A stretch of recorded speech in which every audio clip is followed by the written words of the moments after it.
Boa noite, entramos na última semana de campanha eleitoral. PS e PSD estão praticamente empatados nas sondagens e a partir daqui todos os argumentos serão válidos para se decidir quem será o próximo Primeiro-Ministro de Portugal e que coligações poderão estar no governo do país.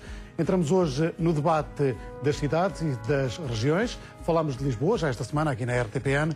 Hoje é a vez do Porto. Convidámos os líderes, os cabeças de lista dos 5 partidos com assento parlamentar do Porto. À minha direita tenho sentado Francisco Assis, Honório Novo e João Semedo, representam o Partido Socialista, a CDU e o Bloco de Esquerda. Tenho também como convidados neste jornal a Guiar Branco, do PSD, e José Ribeiro Castro, que é o cabeça de lista do CDS-PP. Obrigado a todos. O modelo de debate vai centrar-se em 3 temas fundamentais. Vamos falar de acessibilidades, ligando, claro, esta questão às grandes obras como o TGV, que está congelado para Sul e para Norte, a ligação a Lisboa e também a Vigo, da questão do emprego e do modelo de desenvolvimento que deve ser adotado pelas cidades para ter menos pessoas com exclusão social e a depender de subsídios. Começo a conversa por Francisco Assis, do PS, que representa aqui o partido que tem estado no poder. Congelar o TGV para Norte e para Sul é uma boa opção para uma região que se quer desenvolver? Muito boa noite. Quero começar por cumprimentar todas as pessoas que estão a debater hoje aqui comigo, que são os cabeças de lista dos demais partidos políticos, e cumprimentá-lo a si. E queria dizer, respondendo à sua questão, o seguinte: é evidente que não é uma solução desejável, mas é a solução inevitável nas atuais circunstâncias que estamos a viver. Sabemos que os investimentos públicos têm que ter em consideração o quadro geral de financiamento existente e, neste momento, não era possível garantir a execução dessas obras no prazo que estava antecipadamente previsto e estamos perante uma necessidade de adiamento. É diferente adiar de pôr em causa. Essa é que é a grande diferença e nós, de facto, fizemos este adiamento. Mas isso não pode desvalorizar todo o esforço que levamos a cabo nos últimos anos, no sentido de dotar esta região de um conjunto de acessibilidades de grande qualidade e que alteraram radicalmente a situação da região. Acessibilidades também que se alteraram. Esta é a região pioneira nas scooters que desaparecem e começam a ser pagas pelo utilizador. É verdade, e eu já disse sobre isso aquilo que é a minha posição e que é uma posição muito clara. Nós tínhamos aqui várias autoestradas, umas eram pagas e outras não eram pagas. E a verdade é que agora todas passaram a ser pagas. Mas o que é fundamental é que estas autoestradas existem. O elemento fundamental para o desenvolvimento de uma região é a existência das autoestradas. O Distrito do Porto é provavelmente o distrito do país que tem a taxa de execução mais elevada em termos de concretização do Plano Rodoviário Nacional, o que significa que o essencial do investimento público em matéria de acessibilidades rodoviárias está hoje consolidado.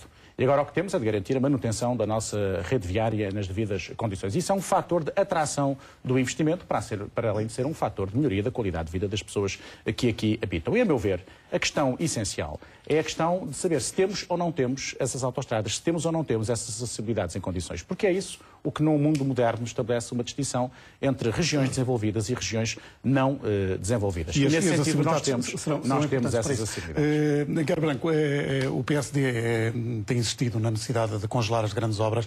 Esse congelamento das grandes obras, nomeadamente o TGV, podem de alguma forma atrasar o desenvolvimento da região? Olha, boa tarde, boa noite a todos os meus colegas também de debate. A sua pergunta é muito pertinente, até porque ontem eu ouvi o engenheiro Sócrates dizer que tinha ganho as eleições em 2009 de uma forma limpa. E a verdade é que não foi. E não foi porque esse foi o ano em que aumentou 2,9% os funcionários públicos para ganhar eleições, porque a seguir sofreram todos um corte de 10%. Foi o ano em que se prometeu o TGV como sendo uma obra para a qual Portugal tinha condições para se pagar e logo a seguir veio também dizer-se que afinal as condições do país... O TGV é uma promessa antiga até de governos do PSD. Mas isto entronca numa política de encenação e de engano que o Partido Socialista foi fazendo e com base na qual essa encenação e esse engano fez que ganhasse as eleições de 2009. Depois disso continuou na mesma lógica da encenação, como se houvesse condições para o país fazer essa obra, coisa que o PSD desde há muito denunciou como não tendo condições o país para o fazer. E porquê? Mesmo a ligação Porto-Vigo, com os espanhóis a fazerem parte da obra O problema é que a forma como o país foi governado nos últimos 6 anos pelo governo do Partido Socialista, José Sócrates e Francisco Assis, faz com que Portugal hoje esteja numa condição de não poder ter recursos para realizar esta obra. Ou seja, Para que se faça infraestruturas é preciso ter dinheiro. Portugal está sem dinheiro porque a governação levou o país à pré-bancarrota. E, portanto, vem em que sentido manter a ideia desta obra? A minha opinião vai que é evidente que nós não somos contra o investimento público. É evidente que, tal como se refere nas autoestradas e nas SCUTs, é evidente que é bom e é importante ter SCUTs. Só que o Partido Socialista esquece que é preciso pagá-las. E o PSD sempre defendeu esse pagamento. E durante 10 anos andou a prometer que não era necessário pagar as SCUTs. E agora mostra-se que é não só necessário pagar por via das portagens, como é preciso pagar por via do Orçamento de Estado, que vai ficar condicionado e hipotecado nos próximos anos. Com o TGV é a mesma coisa. Nós hoje parece que isto não custa nada.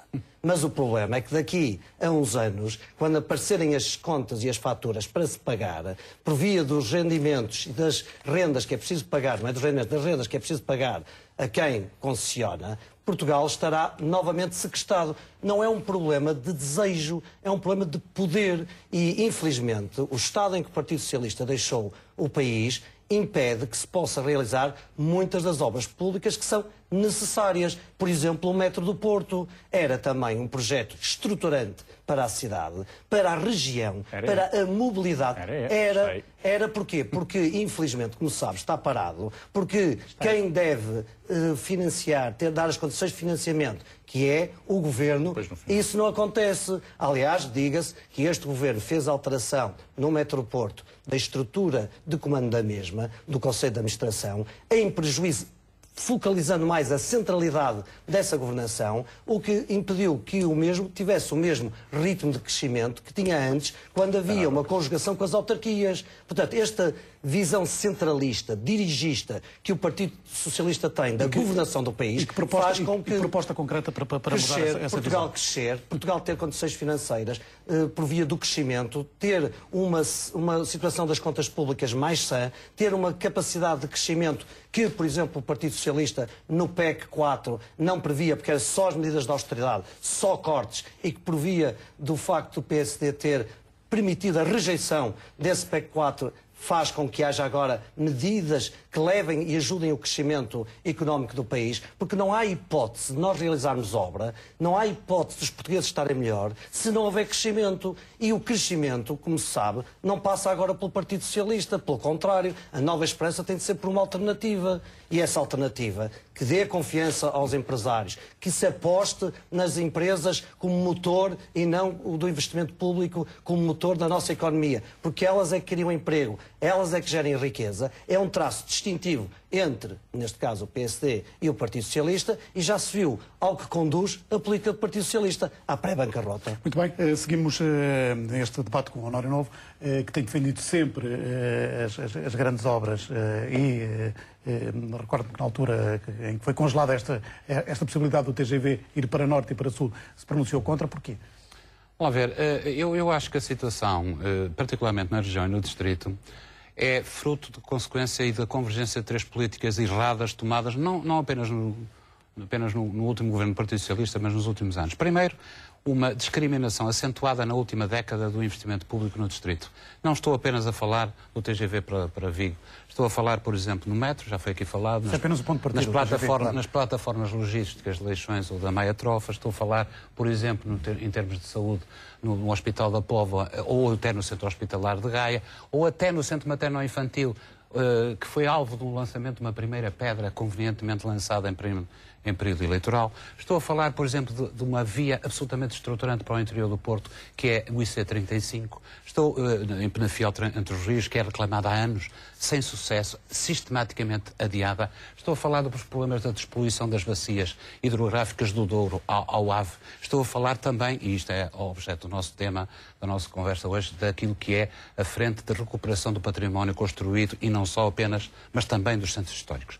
Tudo isto, nos últimos 10 anos, levou um rombo, uma fortíssima discriminação ao nível do investimento público e que envolve governos do PS, mas também envolve os governos anteriores do PSD-CDS. Segunda questão, uma fortíssima governamentalização e centralização de gestão daquilo que é a coisa pública no distrito e na região. Concretamente, no metro? Por exemplo, no metro, naturalmente, não vou repetir porque já foi aqui referido, mas vou dar mais 2 exemplos. O CREN. O CREN tem sido, excetuando o ON2, isto é, o Programa Operacional 2 deste CREN, tem sido centralizadíssimo. Toda a gente se queixa da rédea curta com que este governo centralizou toda a gestão. Todos, autarcas, empresários, sindicatos, enfim, não há um acompanhamento localizado.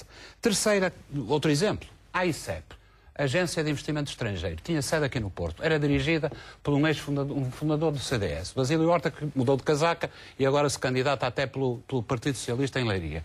A verdade é que a sede desta instituição, desta agência, foi de armas e bagagens transportada para Lisboa. Tudo isto, bom, se nós somarmos a isto aquilo que se prevê, o que se indicia, o que se fala, não sei com que fundamento, sobre a gestão da APDL, dos portos de Leixões, até da própria RTP, onde nós estamos, por exemplo, nós percebemos exatamente que a governamentalização e a centralização foi um fator de discriminação com consequências negativas fortíssimas nesta região e neste país. Finalmente, uma terceira política é a do desprezo completo ao nível da política de crédito, ao nível da política de fiscalidade, aumentando fortemente a fiscalidade sobre as pequenas empresas, as micro e pequenas empresas. Repare, as condições de acesso ao crédito absolutamente vergonhosas e impossíveis.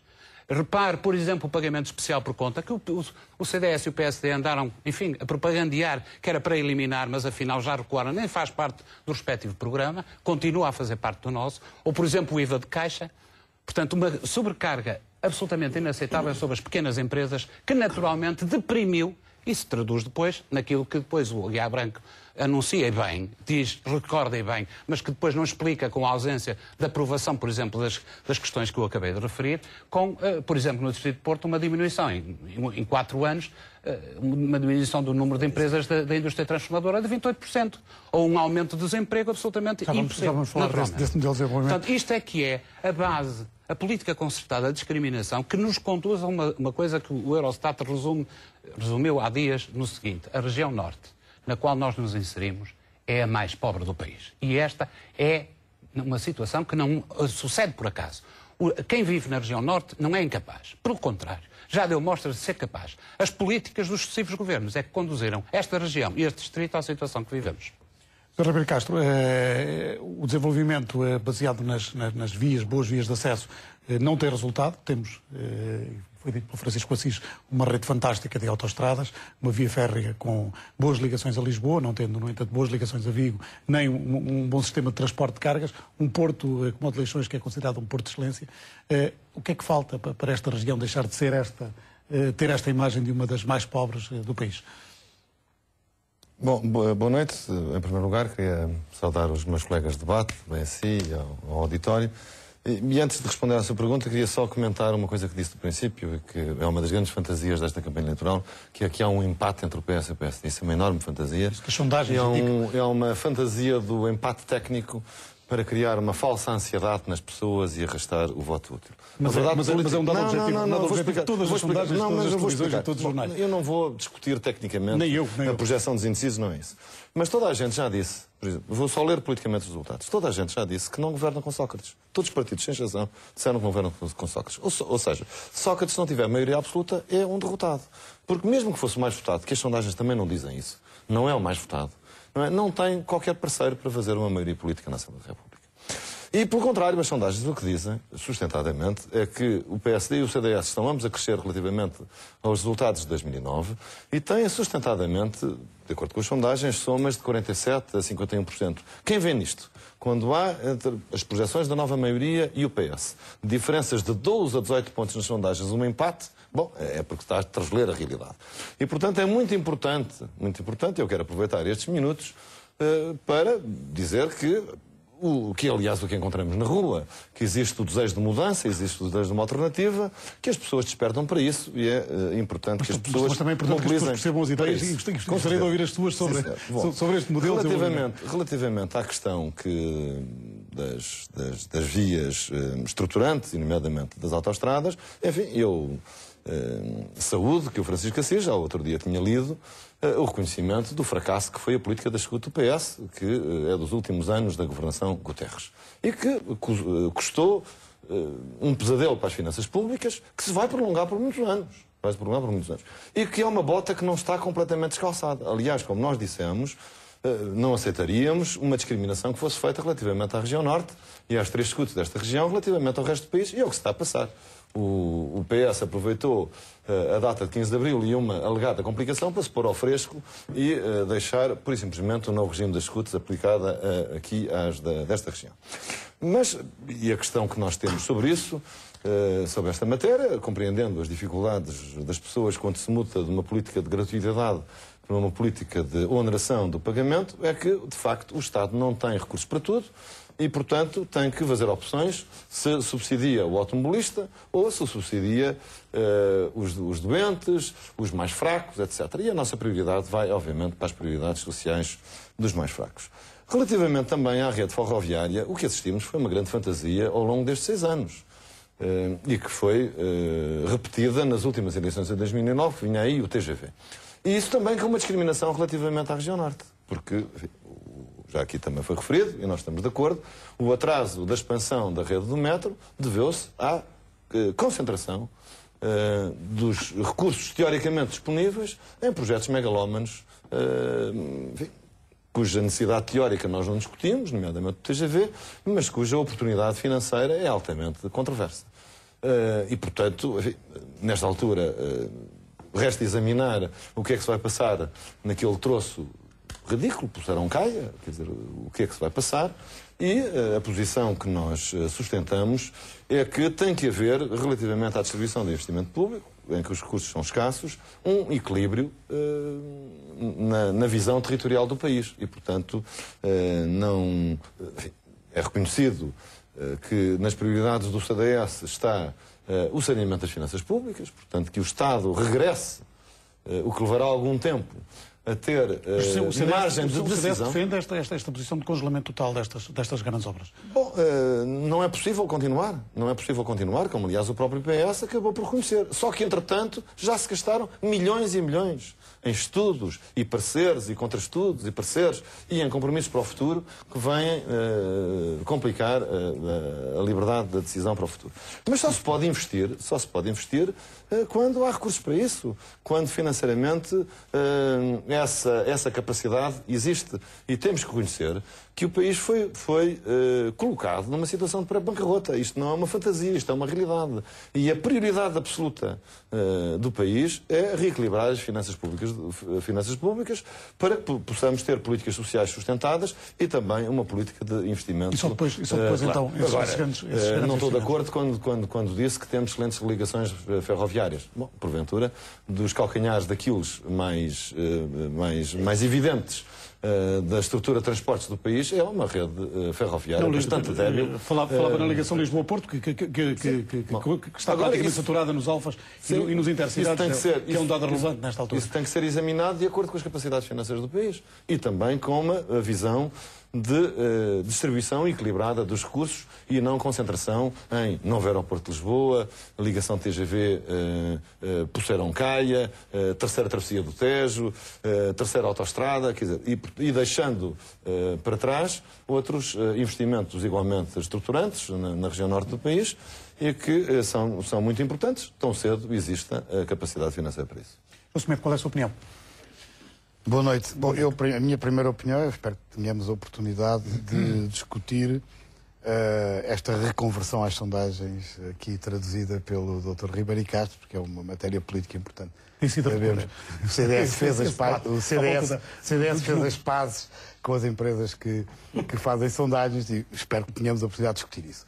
Bom, e eu gostava de começar por alertar quem nos está a ouvir em suas casas, porque podem passar-lhes despercebido que o Partido Socialista, o PSD e o CDS acabam de assinar um acordo com a Troika que é o maior e mais acentuado corte no investimento público que já alguma vez algum governo se atreveria a ter feito nos últimos anos. E, portanto, é bom termos noção disso. Já sei que estarão todos a dizer, bom, mas é que o Partido Socialista, e é verdade, conduziu o país ao estado em que conduziu. Mas havia alternativas, espero termos possibilidade de as discutir. E também é verdade que estes erros são erros antigos. Eu queria sublinhar uma afirmação do José Honório, que eu partilho por inteiro. O desinvestimento público na área metropolitana, no Norte em geral, mas na área metropolitana do Porto e no Distrito do Porto em particular, tem sido muito acentuado. E esse é um erro, mas há outros. Há outros. Esse desinvestimento acontece só por culpa do Governo?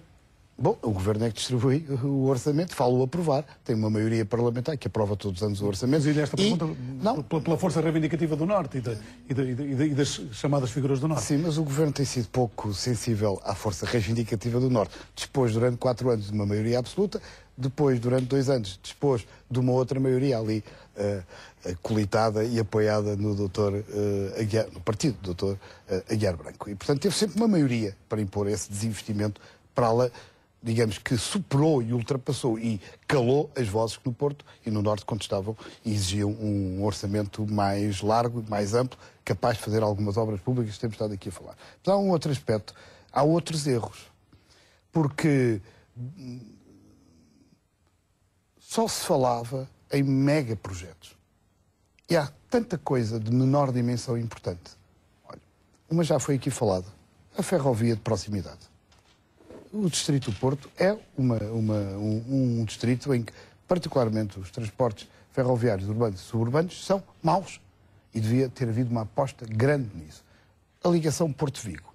Sempre se falou no TGV, na alta velocidade. Bom, mas o que é preciso é modernizar, antes de mais, modernizar essa circulação. A ligação de comboio é uma ligação extremamente complicada, lenta. Sim, é por isso eu estou a dizer. Mas a alternativa pode não ser a alta velocidade, pode ser apenas apostar numa via mais moderna, mais capaz, mais rápida, quer para passageiros, quer para mercadorias. Portanto, um dos erros básicos, particularmente nos últimos anos do governo do Partido Socialista, foi só pensar nas grandes obras. E o mesmo se pode dizer, por exemplo, dos próprios transportes públicos. A rede de transportes públicos tem vindo nos últimos anos a ser amputada de linhas importantes. Hoje é mais difícil circular. O próprio metro foi uma aposta tardia e uma aposta desenvolvida com pouca convicção. Sempre foi a primeira fase, a segunda fase. Mas era quase uma aposta impossível. No Porto não se podia fazer metro, o solo era granítico. Mas fez ou não se fez? Uma série fez ou não se fez? Fez ou não se fez? Fez ou não se fez? Então fez, porque eu estou a dizer exatamente isso. Os pretextos para não investir no Norte vêm de há muitos anos. E esses pretextos... Até no tempo do fascismo. Deixe-me dizer o seguinte. Continuam a ser utilizados. Para continuar, deixe-me só dizer mais 2 coisas que eu acho que é importante para o nosso debate. O problema das escutas e das autoestradas está provavelmente não na construção nem na obra, que era necessária, relativamente à qual todos estamos de acordo, mas no modelo de financiamento. E isso divide, de facto, as várias forças políticas. Nós contestamos que o modelo das parcerias público-privadas tenha sido o modelo de financiamento mais favorável ao Estado. E até recentemente, vários parceiros, nomeadamente o Tribunal de Contas, nos dão razão. De facto, o pagamento da construção dessas autoestradas sai uma exorbitância quando podia ser mais barato se fosse um investimento direto do Estado. E gostava também de dizer o seguinte: se começarmos a discutir o aeroporto, acabam as divergências entre o Dr. Ribeiro Castro, o Dr. Aguiar Branco e o Dr. Porto. E o Dr. Nos outros também acabam, no de Lisboa também. No que diz respeito à sua privatização, é aí que eu quero chegar. Estão todos de acordo em privatizar. Ora, o aeroporto do Porto é, na estratégia de desenvolvimento do distrito, um instrumento essencial que se deve conservar no domínio público. E nesse aspecto, o PS e o PSD estão completamente de acordo em que se deve privatizar, porque na alma do PS e na alma do PSD o que existe é facilitar o negócio ao setor privado. Nós estamos radicalmente contra e temos um argumento fundamental. É o que tem sido a evolução do aeroporto. O aeroporto é um aeroporto gerido e que se encontra no domínio público, que tem sido um sucesso. E é bom que se conserve no domínio público, precisamente para manter esse seu crescimento e esse seu desenvolvimento. Desenvolver significa criar emprego, Francisco. Mas eu primeiro quero fazer algumas considerações sobre o que foi. Mas deixe-me lançar o próximo tema para aproveitarmos bem o tempo e conseguirmos sair deste. A questão do desenvolvimento está ligada à questão do emprego e nos últimos anos assistimos à destruição de muitos postos de trabalho no norte do país e não só. Qual é a alternativa para começar a criar emprego e inverter esta tendência? Respondo-lhe já, mas primeiro vamos lá ver o seguinte. Mesmo estando emprego eleitoral, com os excessos que por vezes existem no período eleitoral, eu procuro fazer o debate com base em factos explicações desses factos e ideias, e não com base em slogans completamente desprovidos de qualquer conteúdo. E recuso-me a entrar nesse tipo de debate na base do slogan que não significa absolutamente nada. É falso dizer-se que houve um desinvestimento público aqui nesta região norte e neste distrito do Porto em particular. Nos últimos 6 anos, o investimento público aqui no distrito do Porto foi da ordem dos 2,7 mil milhões de euros. Isso significa um grande esforço de investimento público. Investimento público que está invisível para todos nós. Podemos discutir se teria sido melhor fazer aqui ou fazer ali, mas fez-se muito investimento público aqui no Porto, conclusões de obras do aeroporto, grande avanço no metro do Porto, grandes investimentos no Porto de Leixões, agora até o terminal para cruzeiros no Porto de Leixões, grandes investimentos só a nível da renovação do parque escolar do ensino secundário. Estamos a investir nos últimos 2 anos 607 milhões de euros aqui no distrito do Porto. Grandes investimentos a nível do ensino universitário, grandes investimentos ao nível da investigação científica. Nós estamos a avançar rapidamente com investimentos fundamentais nos institutos de ponta de investigação científica que temos aqui no Porto. Ainda aqui há dias visitei, creio que já todos tiveram a oportunidade de visitar as obras das novas faculdades de farmácia e de biomédicas, que vão ficar juntas, e é uma obra impressionante. Portanto, há um grande investimento público realizado aqui no Porto. E, portanto, é absurdo, estamos aqui a discutir se há ou não há investimento público no Porto, porque é evidente que houve investimento público em grande escala aqui no distrito do Porto.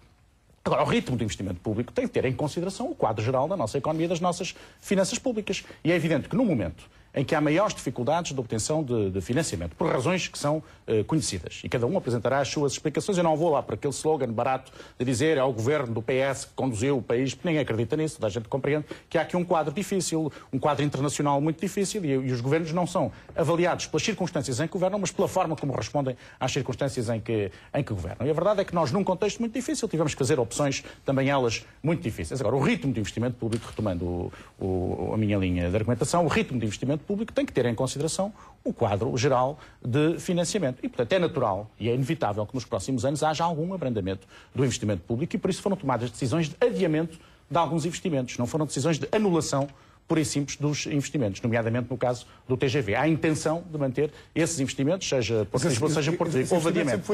Agora, em relação à questão do emprego, e entrar precisamente nisso, qual é a questão fundamental do emprego neste distrito? De uma forma mais premente e também mais difícil do que noutras zonas do país. A nossa zona tem uma característica especial.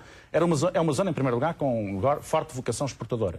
Era uma zona mais aberta e, portanto, mais sensível às variações das regras do próprio comércio internacional. E nós assistimos nos últimos 15 anos a alterações profundas das regras do comércio internacional, com uma profunda liberalização em áreas que eram áreas muito importantes para a nossa região, nomeadamente o têxtil, o calçado, o vestuário.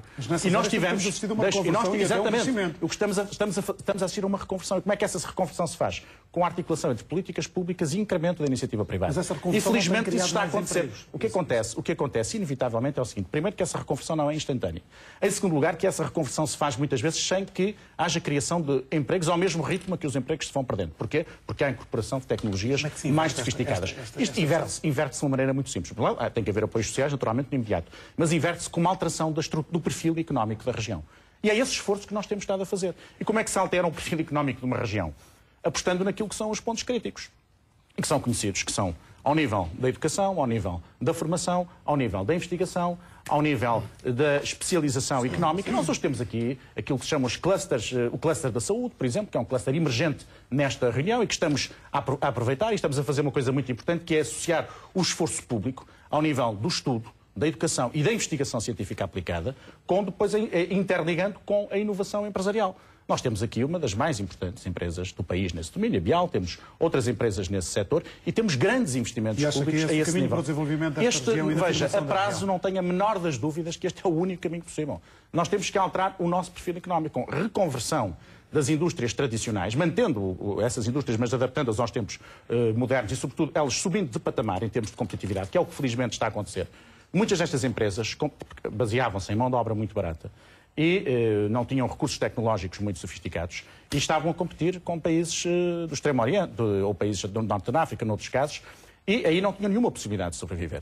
Mas elas subiram de patamar e hoje estão a competir com países mais evoluídos. O caso do calçado é, aliás, um caso absolutamente exemplar nesse domínio, porque era uma indústria que há 15 anos vários analistas da evolução da situação económica consideravam que era uma indústria inviável, porque não conseguiria concorrer com os países com que estava a concorrer, países do Norte da África, países orientais. A verdade é que a indústria do calçado merecia justamente da articulação entre políticas públicas corretas e um grande esforço privado, o calçado modernizou-se. Apostou em áreas como a inovação, ao nível dos conceitos, ao nível do design, ao nível do marketing, ao nível da comercialização, melhorou a sua estrutura produtiva e hoje é uma indústria que conseguiu resistir, que subiu de patamar e está a competir já não com esses países, mas com países como a Itália ou como a Alemanha. E acha que esse caminho vai levar à criação de novos empregos? Esse caminho, não há outro, veja. Esse é o único caminho possível. O resto é tudo artificial. O resto nós podemos encontrar pequenos paliativos. Agora, eu não tenho a mais pequena dúvida que o caminho é o crescimento da economia. E o crescimento da economia faz-se com esta articulação de duas coisas. Primeiro, políticas públicas. Isso é o que talvez hoje nos diferencia de uma certa direita mais radical que, infelizmente, o PSD hoje encarna. Deixa-me só terminar esta minha argumentação. O caminho é precisamente esse. Eu não estou disponível para ouvir, tenho sempre gosto em ouvir os outros, como é evidente. Como é evidente. Eu tenho muito gosto em ouvir os outros, vejo quando discordo deles. Mas articular boas políticas públicas com incentivo à iniciativa privada. Quais são as propostas do PSD?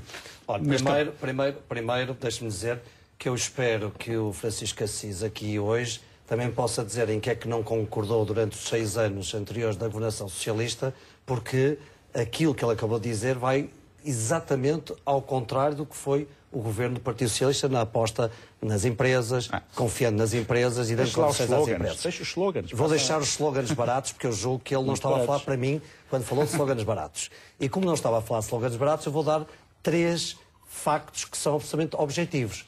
Primeiro, nos últimos 15 anos, só durante 2 é que o PSD e o CDS-PP estiveram no poder. De resto, quer antes de 2004, quer depois de 2004, em 15 anos, foi o Partido Socialista. Por isso, este é um dado objetivo. Se Portugal está como está, a primeira responsabilidade é do Partido Socialista, de José Sócrates e Francisco Assis, nomeadamente que estão há 6 anos no poder. Segundo dado objetivo, Portugal teve que ir pedir 80 mil milhões de euros para que pudesse honrar os seus compromissos, porque estava sem esse dinheiro. Quem é que levou a essa situação de não haver dinheiro, de estarmos numa situação de pré-bancarrota? O Partido Socialista. Não é slogan barato, é um dado objetivo. Terceiro dado objetivo. Portugal é o único país da União Europeia que está em recessão quando todos os outros já estão a sair da recessão. Por isso, quer no respeito à situação pretérita, quer na situação atual, 3 situações em que a má governação do Partido Socialista, a única responsabilidade do Partido Socialista, tem a ver com o estado em que o país se encontra. Não são slogans, são dados objetivos. Mas este argumento da crise internacional não tem cabimento. A crise internacional, por isso é que eu trouxe a recessão. A crise internacional serviu de pretexto no passado para justificar que Portugal estava mal. Mas porquê é que agora a situação da União Europeia, de crença e de haver um contexto internacional favorável para o retoma de crescimento, Portugal está em recessão? Por que será? O contexto internacional só serve para uma das situações e não serve para as outras? É porque há responsabilidade da governação do Partido Socialista na forma como fez a utilização dos dinheiros públicos, nos gastos que fez a mais e mal, para que a situação fosse a que fosse. E agora vamos às empresas. É porque, efetivamente, o modelo económico de crescimento tem de assentar nas empresas, tem de assentar porque elas é que geram riqueza e elas é que fazem emprego. Mas para isso... Neste tipo de empresas, para converter o Norte deverá apostar nos setores tradicionais, digamos, no têxtil, no calçado, nesta parte científica. O Partido Socialista tem uma visão dirigista e centralista, por isso acha que deve dizer aos empresários o que é que eles devem fazer. Nós, que não somos assim, dizemos que a economia real, os empresários é que sabem aquilo que pode ser a capacidade e a iniciativa para o mercado. Mas o governo deverá ter uma orientação.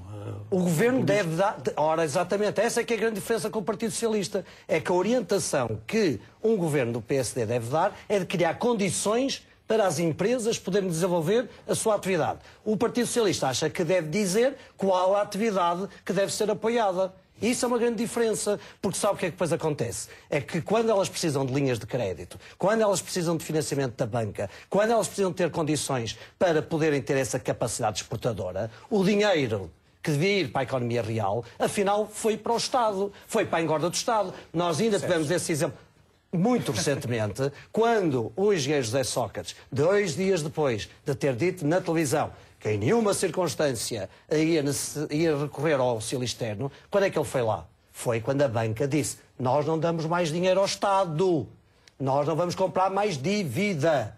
Onde é que estava esse dinheiro? Estava na economia real, estava nas empresas, confiava-se nas empresas, confiava-se que eram elas que têm a possibilidade de ajudar Portugal a sair da nossa situação de crise em que nos encontramos? Não. E o que acontece? Numa região como a nossa, que tem um tecido empresarial que é a base do emprego, que é a base do crescimento e da exportação, das pequenas e médias empresas, que precisam de pão para a boca, mesmo em condições de tesouraria, para poder desenvolver a sua atividade, é evidente que, se for perguntar a esses empresários e aos empresários que nos estão a ouvir, eles sabem que não tinham acesso às tais 1, 2, 3, 4, 5 vezes repetidas, pelo engenheiro Sócrates, porque ele é perito em repetir a mesma coisa, fazendo enganar as pessoas quanto à ideia de que essa mesma coisa é uma coisa diferente e não é, é sempre a mesma coisa, não chegava, efetivamente, a quem devia chegar, que eram os destinatários a essas empresas. E isto é uma linha totalmente distintiva. Mesmo ali o nosso amigo João Semedo, que eu muito estimo, e que há bocado estava a dizer que a Troika, e estarmos todos iguais por causa da Troika, é evidente que só porque o Bloco de Esquerda nem o PCP algum dia irão ter responsabilidades de governação do país, é que podem fazer um ataque deste género, dizendo que a gente não tem que ter hoje esse tipo de exigências para que possamos, por força do que o Partido Socialista deixou o país, condições para poder salvar Portugal.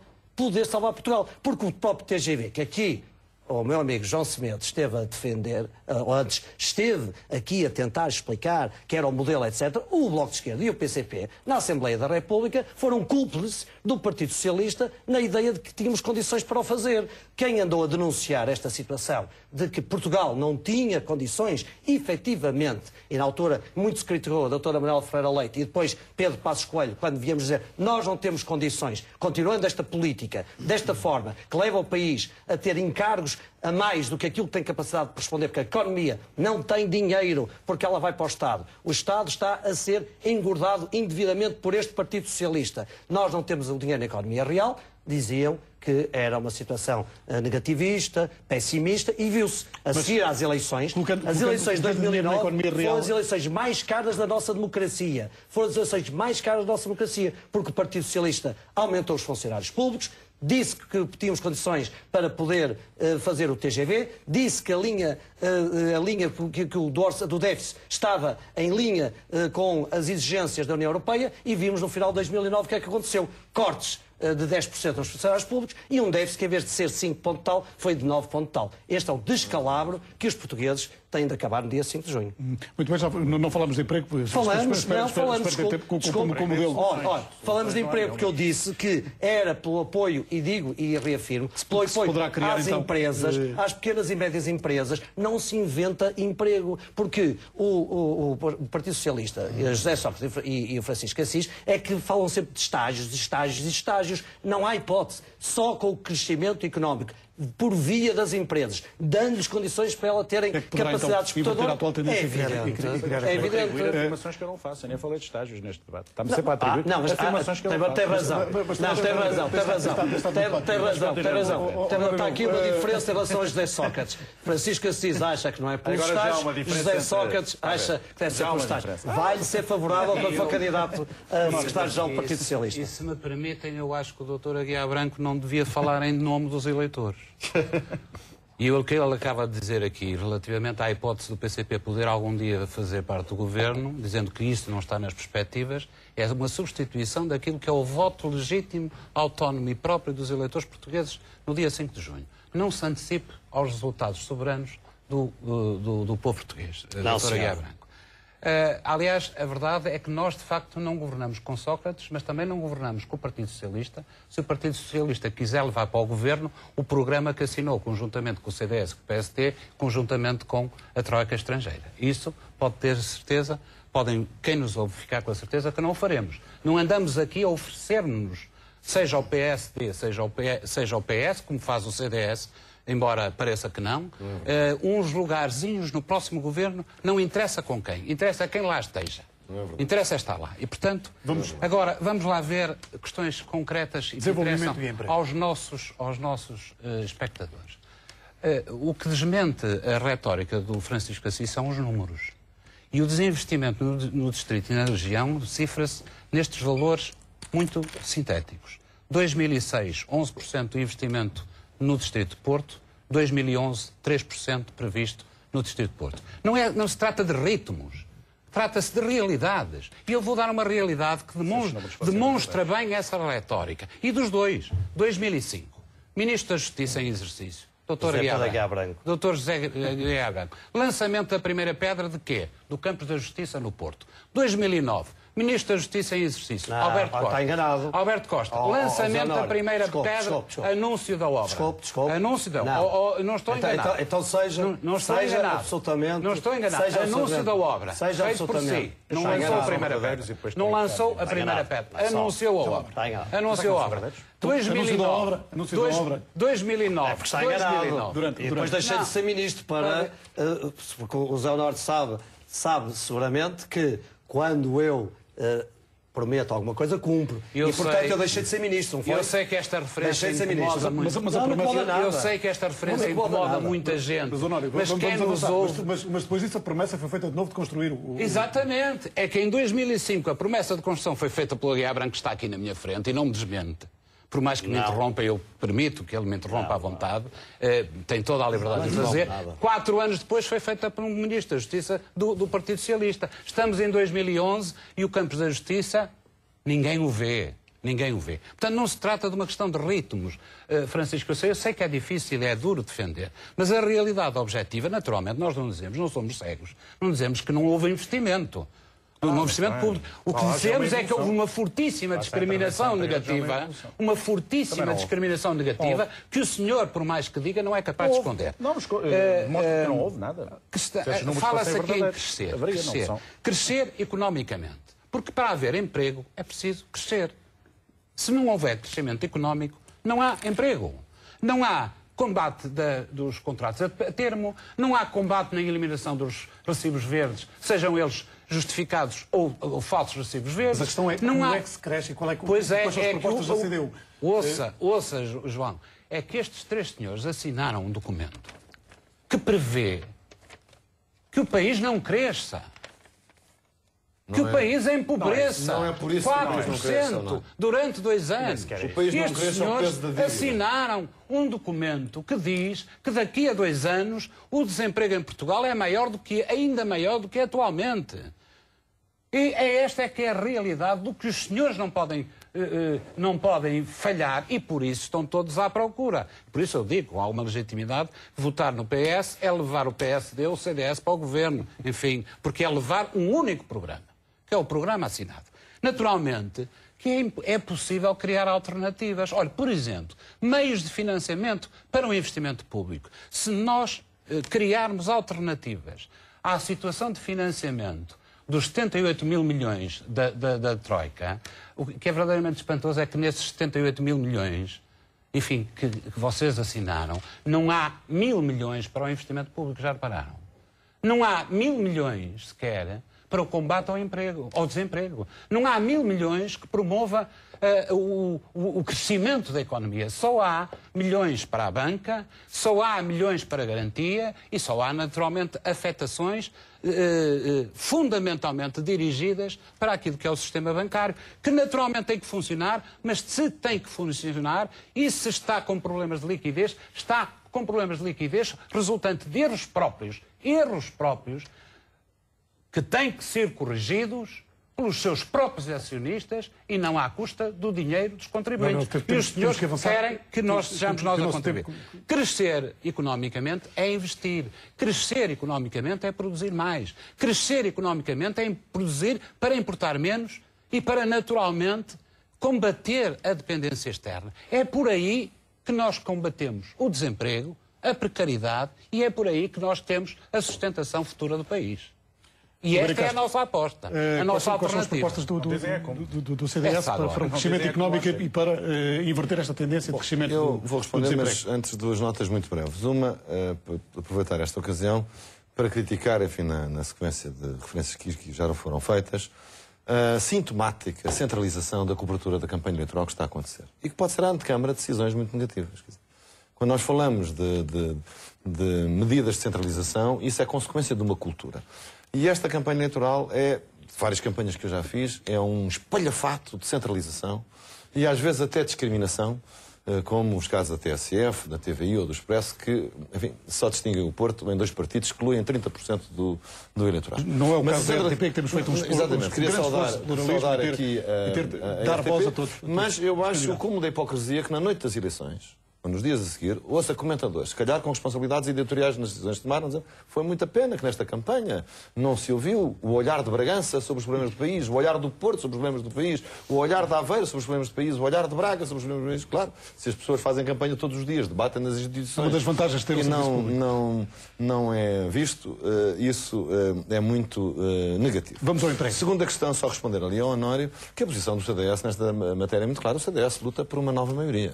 E, portanto, o CDS até propôs um acordo pré-eleitoral com o PSD, a posição do CDS é claríssima. O Fressam.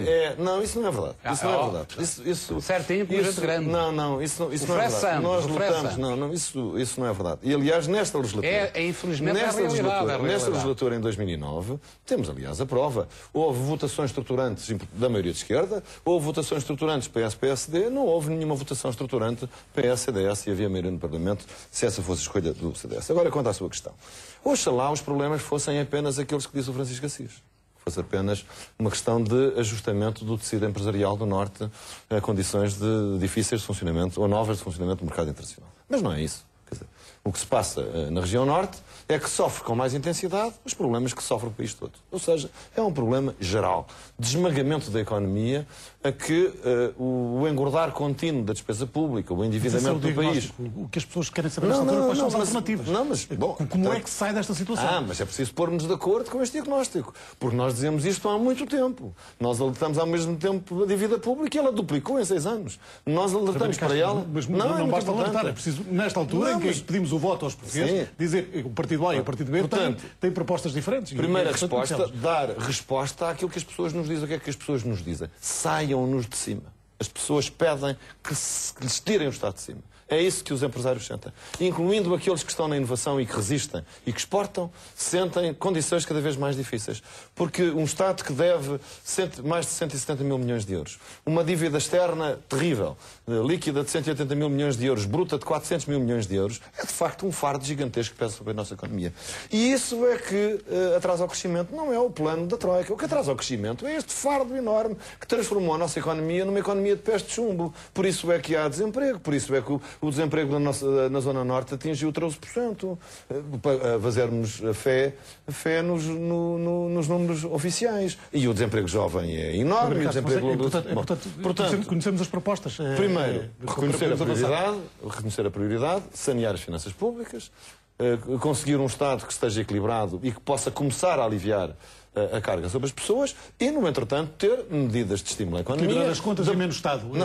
Mas é preciso, sim, essa é a resposta de fundo, caminharmos para um modelo em que a despesa pública não vá além de 40% do PIB, nesta altura está em 50% do PIB, mas isto não é para amanhã, isso leva bastante tempo, porque a situação legada pelo PS é gravíssima. É gravíssimo. E é necessário que os portugueses tenham consciência do que é que significa esta palavra iminência de bancarrota, não é? que se não for atalhada, conduz a uma realidade ainda pior. Mas também, só ter medidas de apoio ao setor produtivo, na agricultura, no agroalimentar, no mar, na indústria exportadora, na inovação, e ter também, no emprego, algumas respostas pragmáticas e imaginativas, como o CDS tem apresentado. Por exemplo, se não se prorroga, se não se permite a prorrogação de contratos a prazo, isso significa mais gente no desemprego. É preciso ter pragmatismo quando estamos, sentido prático, em lugar de doses maciças de ideologia, quando o país se defronta com uma situação económica e financeira muito difícil. Muito bem. José Pedro, as propostas do Bloco. Os telespectadores em casa já perceberam a sua grande dificuldade em conseguir que o Dr. Francisco Assis, o Dr. Aguiar Branco, o Dr. Ribeiro Castro, menos, digam qualquer coisa sobre o futuro, que é a sua pergunta. O que é que fazemos? O meu papel aqui é fazer perguntas. Pois, exatamente. E essa é a questão central destas eleições, mas é a questão que menos tem sido discutida. Há um passa-culpas sobre o passado, entre o PS e o PSD.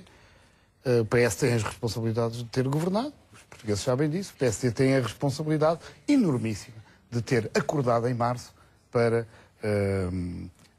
cortar o apoio que até então tinha dado às medidas mais difíceis e mais graves que o governo do Partido Socialista tomou. E, portanto, quando se diz, bom, nós em 15 anos, 13 anos foram do governo do Partido Socialista, bom, estão-se a ignorar os anos a fio que o PSD apoiou, sustentou no Parlamento essas políticas. Permita-me agora a provocação. Vamos às propostas. Sim, mas vamos. Mas é que eu não tenho nenhuma dificuldade nisso, porque nós temos feito uma campanha exatamente em torno das nossas propostas.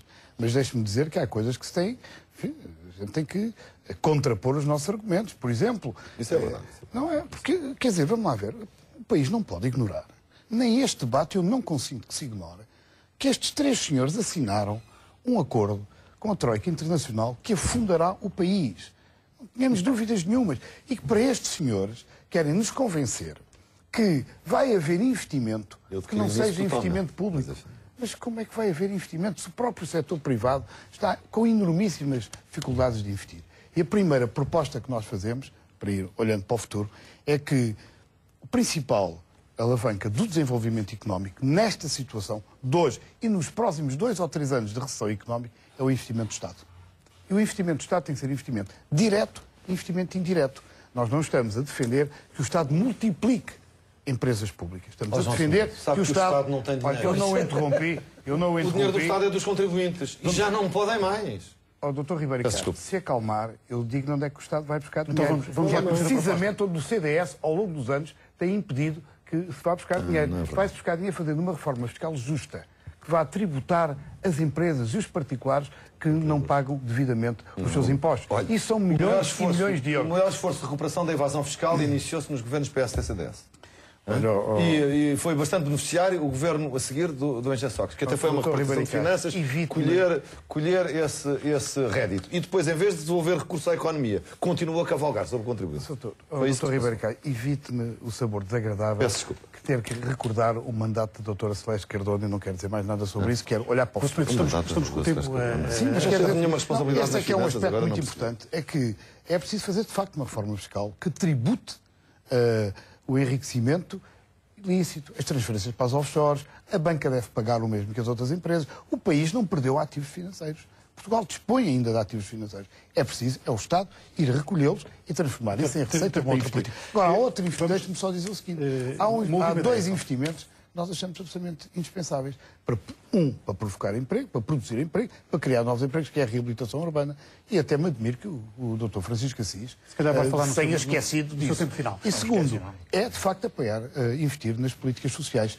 Nós assistimos neste momento, há mais desempregados, há mais pobres e há cada vez menos subsídios aos trabalhadores desempregados e menos subsídios àqueles que não têm como viver nem sobreviver nesta vida. Isso chegamos ao limite inacreditável. Do nosso tempo. Vamos aos segundos finais, digamos assim, 30 segundos para cada um dos candidatos, seguindo a mesma ordem. Francisco Assis, nós temos 30 segundos estão controlados à sua frente na Câmara. Temos um problema agudo de financiamento externo, temos que o resolver, vamos resolvê-lo. Mas a governação não pode esgotar-se nisso. Então, temos que prosseguir este esforço de equilíbrio, que é um esforço entre a promoção de investimento público dentro dos limites que estão à nossa disposição e incentivo à iniciativa privada, como sempre fizemos. E temos que ter uma prioridade, que é manter o nosso Estado social nos seus aspectos essenciais, adaptando às novas circunstâncias, reformando, transformando, mas mantendo em aspectos essenciais. E é isto que nos diferencia hoje dos nossos principais adversários políticos. Olha, o PSD preferia não ter assinado o documento com a Troika, porque era sinal que o país estava em condições de poder continuar sem a necessidade do auxílio externo. Infelizmente, o Partido Socialista deixa o país numa situação de pré-bancarrota e esse documento, esse apoio externo é absolutamente essencial e o PSD, como sendo um partido responsável e um partido que tem sentido de Estado e que põe o interesse nacional antes de qualquer interesse, é evidente que, sabendo que pode ser poder, sabendo que quer ser poder e dando uma confiança de que Portugal é capaz de sair da recessão, com certeza irá honrar esses compromissos. Devo dizer também que o único voto que permite que José Sócrates não continue como Primeiro-Ministro é o voto no PSD. E este sentido de voto é muito importante para os portugueses no próximo dia 5 de junho, porque é o único que poderá impedir que José Sócrates continue como Primeiro-Ministro. Obrigado, Mário Novo. Eu dirijo-me sobretudo aos trabalhadores, aos pequenos empresários, aos jovens e aos reformados que assistem a este espetáculo de guerras entre estes 3 partidos que escondem e procuram esconder o essencial. Se, como eu julgo que quem nos ouve não quer que lhes cortem os salários nas reformas, não quer que empobreçam o país, nem querem ver aumentar o desemprego e muito menos querem que estes 3 partidos, através do empréstimo junto ao FMI, conduzam Portugal à bancarrota, naturalmente não vão apostar em apoiar nestes 3 partidos. Quem quer que Portugal cresça, que Portugal produza mais, que Portugal trabalhe mais, importe menos e combata a dependência externa, só tem um caminho. Apostar, de facto, numa mudança séria, apostar na CDU. Terminou o tempo. Ribeiro Castro. Eu dirijo-me a todos os eleitores do Círculo do Porto que estão saturados de uma situação muito difícil e que anseiam por uma esperança e um caminho novo. E reconhecem no CDS não só a qualidade do trabalho parlamentar desenvolvido, mas também que foi sempre o partido que apresentou propostas alternativas e que sinalizou a diferença. E por isso nós vemos, por estes dias, cada vez mais gente a pensar como nós e pessoas a aderirem a propostas que o CDS apresentou em devido tempo. E por isso o voto no CDS é de facto o voto na alternativa, o voto para uma nova maioria, mas que não seja mais do mesmo, que não seja uma mera alternância, mas que seja de facto uma alternativa. Uma alternativa é uma nova maioria com peso reforçado no CDS, em que nós nos bateremos por 3 prioridades. Finanças sãs, para podermos ter uma economia mais ágil. E enquanto recuperamos as nossas finanças, justiça aos mais frágeis, aos mais fracos da nossa sociedade. No dia 5 de junho, o país pode mudar de rumo, se os portugueses assim decidirem. Se votarem à esquerda, se votarem numa alternativa de esquerda. Essa alternativa de esquerda não está no Partido Socialista. O Partido Socialista não merece a confiança da esquerda, porque é um partido que nos últimos 6 anos governou sempre apoiado na direita e é um partido que apela ao voto no PS para que o PS possa não governar, mas sim para governar com o Partido Social Democrata ou mesmo com o CDS. A esquerda de confiança é o Bloco de Esquerda e é nesse bloco que a esquerda deve confiar. Agradeço a todos a presença neste debate, a olhar para o Porto, certamente com o pensamento no todo do país. Boa noite, até à próxima.